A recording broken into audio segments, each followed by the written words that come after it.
So welcome into another video, guys. And in my last video that I put out, in the comments, you guys were saying that comparing the Zeus Mark II CL to the C1 was an unfair comparison, and you all said that I should compare it to the Mercury Star Runner, since the Zeus Mark II is a medium freight, the C1 is a medium cargo. Those are fair criticisms. However, you guys are wrong, and I'm going to show you guys that today. So when you guys come in my comments, make sure you come correct, because if you don't, I got to tell you guys are about to look really, really silly right now. All right. So before I get into the Mercury Star Runner, I want to explain something to you guys. The only thing that I was saying, and the only point that I wanted to convey, was that let me just pull up the C1 so we can just, have the right discussion here. Where's our C1? There's our C1.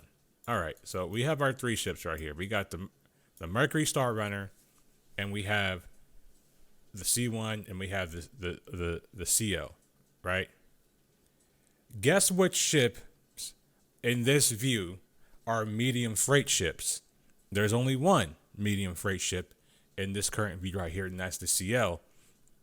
And that is because the C1 and the Star Runner are both considered to be medium cargo ships, right?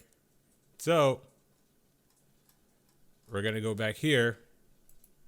We're going to go back, and we're going to look at the thing right here. I'm going to zoom it in because I don't know if you guys are going to be able to see it well on the video, but we're going to zoom in, and that says Mercury medium cargo. So you guys that were saying that the Mercury Star Runner should be compared to the CL, you're wrong. It shouldn't be compared to the CL because it's in a different class of ships. Technically, from an aspect of cargo running, the Zeus Mark II CL is a step above the Mercury Star Runner. Okay? Now, back to the point that I was making in that original video. I said that if you can get a ship this size with that amount of SCU that's the same size as this ship, that the CL is a better buy. And now let's get into comparing the CL to the Mercury Star Runner. If you're going to talk to me about having a ship to do those medium cargo runs with, right, that medium freight, right, I'm choosing the CL every time over the Mercury Star Runner. I get the Mercury Star Runner has a high top speed, but that is not the end all be all for having an effective ship.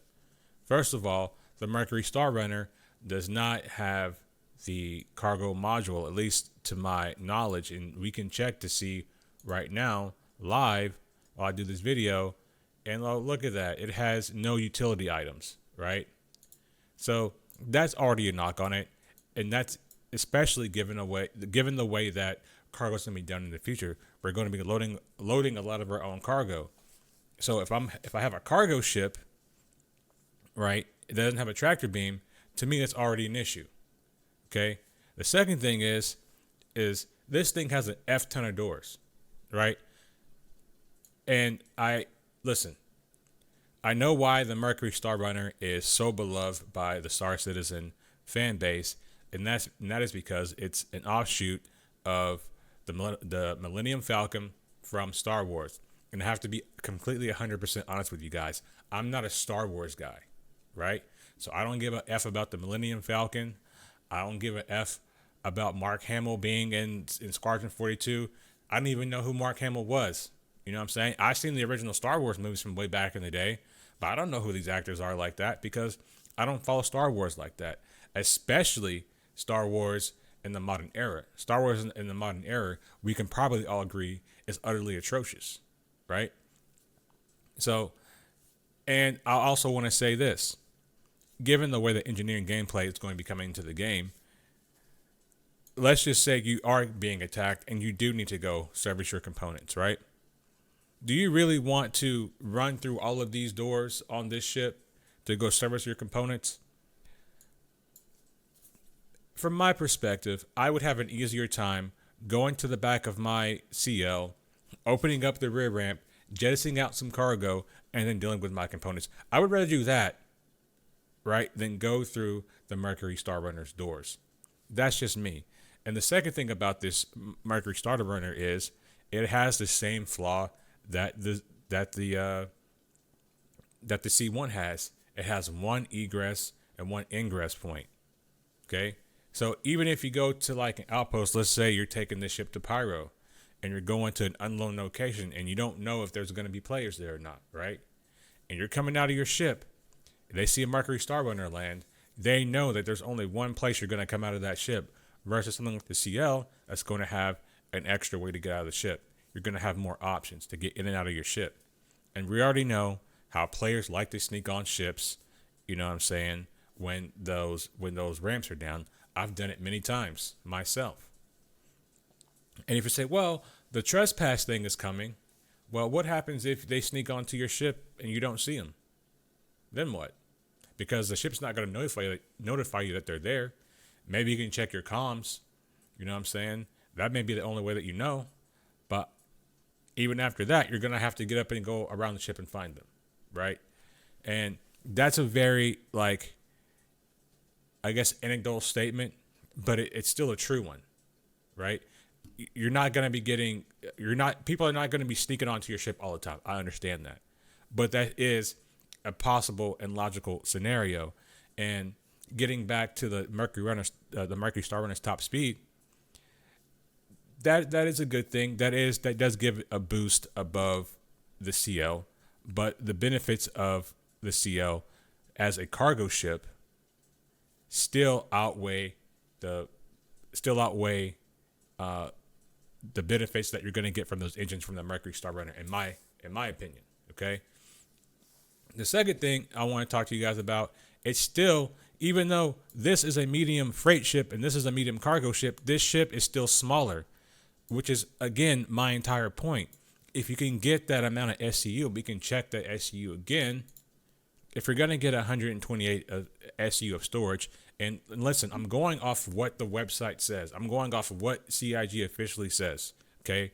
In the future, if this number goes down, if it goes up, if the length of the ship changes, I'll make another video about it. I'm not so pressed that I have to be accurately dead right every single time, because I understand, and I even said in the last video that things are probably subject to change. That's fine. I'm totally okay with that. I'm totally okay with the changes that they'll probably make, and they'll probably be the right changes, right?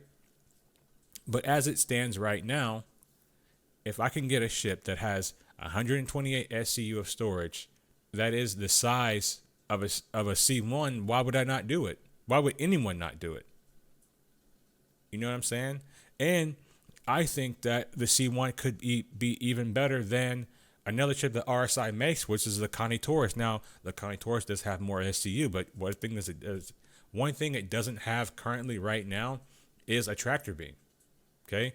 So, yes, you're losing out on SCU, and yes, the Taurus does have some shielded storage, but at the same time, when we talk about how the cargo is going to change in the future, being able to load that cargo, those bigger boxes with that tractor beam, is going to be essential and crucial, right? And I make these videos for people who like to run cargo, because I wouldn't call myself a pirate. I would call myself an opportunist. If I see, I don't know, a C1, a Mercury Star Runner, or a CL, I'm pretty much know they're going to be running some type of cargo, and I'm going to get them, okay? And just because you're in a Mercury Star Runner does not necessarily mean that you're going to get away. Especially if someone has a quantum dampening field open, you're not going to be able to get away, right? Because to be honest, the Mercury Star Runner is not that much faster than the Cuddy Blue. It's like 17 kilometers or 20 kilometers higher top speed in meters per second, okay? So it's not like it's going to get away from everything. And and now that the lightning's in the game, you're not going to outrun a lightning. If someone has a lightning in their crew, you're not getting away. You may be able to jump and stuff, But if they're smart on their lightning and they're doing their piracy right and they have full distortions, you're not going to outrun that. You know what I'm saying? So I would much rather be in a ship that has a smaller signature that can do what these bigger ships can do. Because as I said previously in my video, the bigger your ship is, when the engineering gameplay fully comes online, the tougher it's going to be to operate that ship. So if you have a ship that can be operated by 2 to 3 people, even one person, that's better. It's better. We're not going to be seeing a bunch of A2s and C2s and hammerheads and all that stuff running around, because people are not going to be able to solo them anymore. It's going to cost too much money. And you're not going to be able to do all the engineering stuff if you get into a fight. So the risk of using a ship like that will be much higher in the future. Okay. And just a quick shout out to starship42.com. I'm using their website. This is not, I'm not affiliated with them in any way. I'm just using their software that they made right here so we can compare ships. Okay. So that's going to be my video about this, right? And I want to move on to some other ship comparisons too, because I want to compare the Mark II MR to the Cuddy Blue. I think that's a good, solid comparison. So if you guys want to see that, comment down below, and I will see you guys in the next video. Peace.